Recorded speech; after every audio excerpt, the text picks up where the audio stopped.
Hi, how are you today?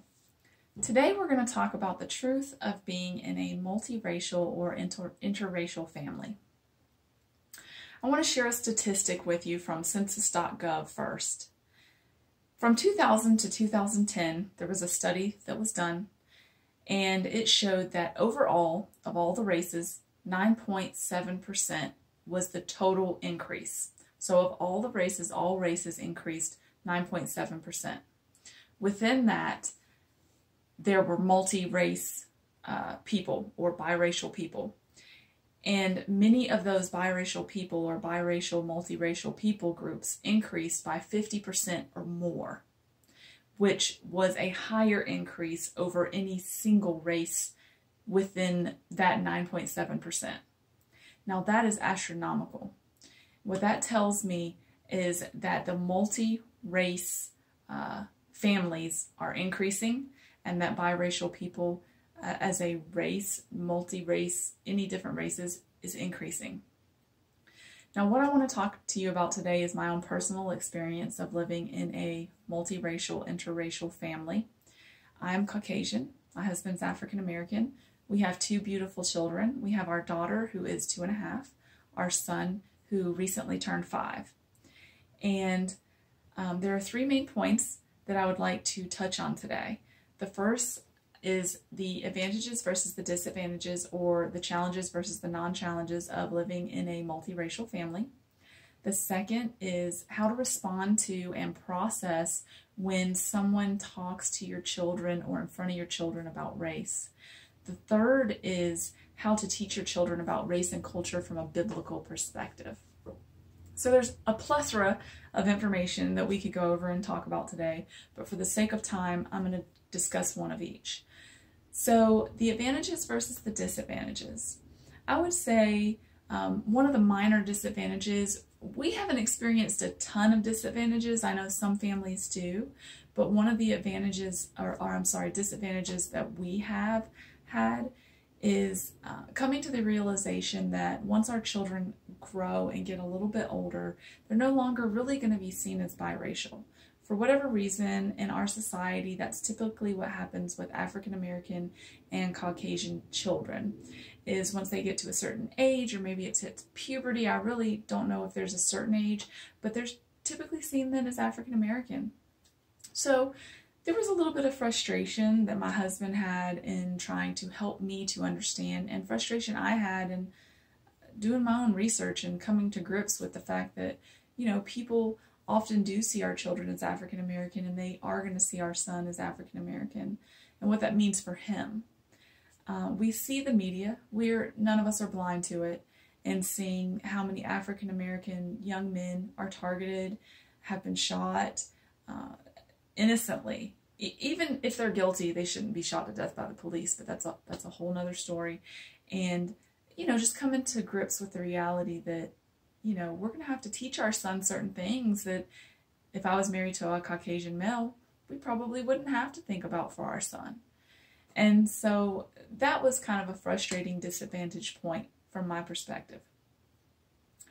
Now, one of the advantages, which to me is a huge advantage, is the fact that because we are a multiracial family, we are able to reach a much more broad group of people for Christ.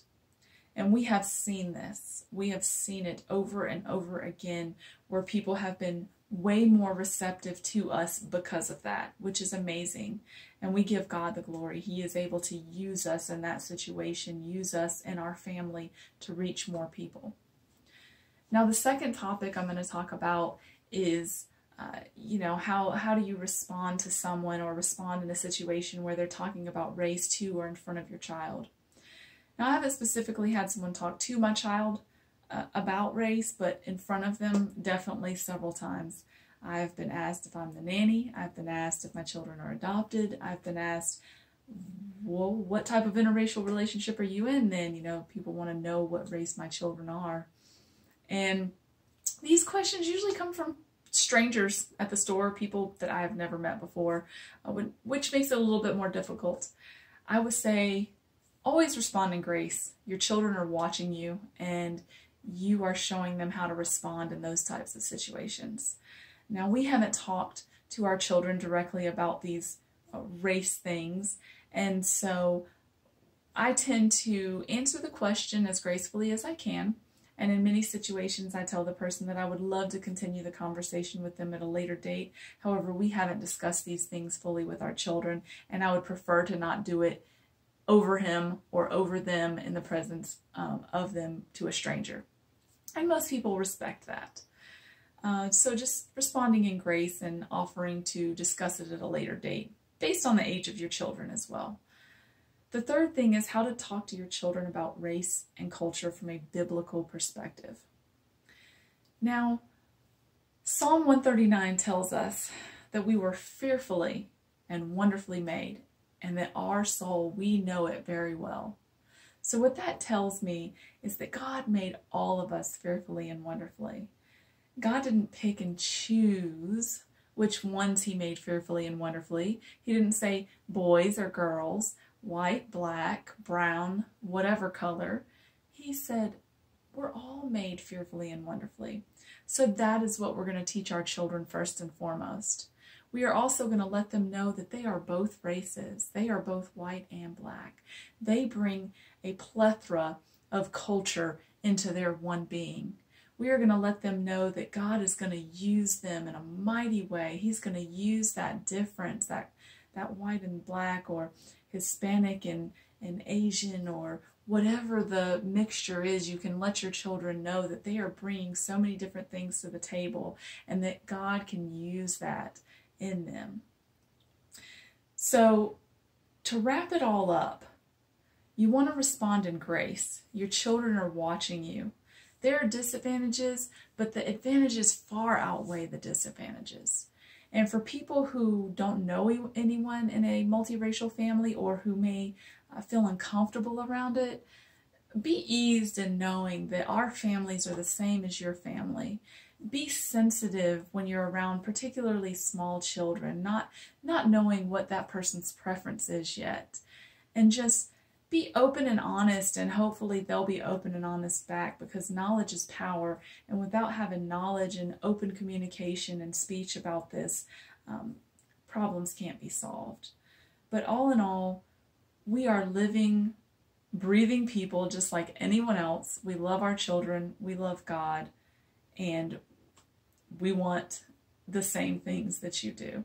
So I hope this has been informative and has helped you understand a little bit more about living in a multiracial family. God bless.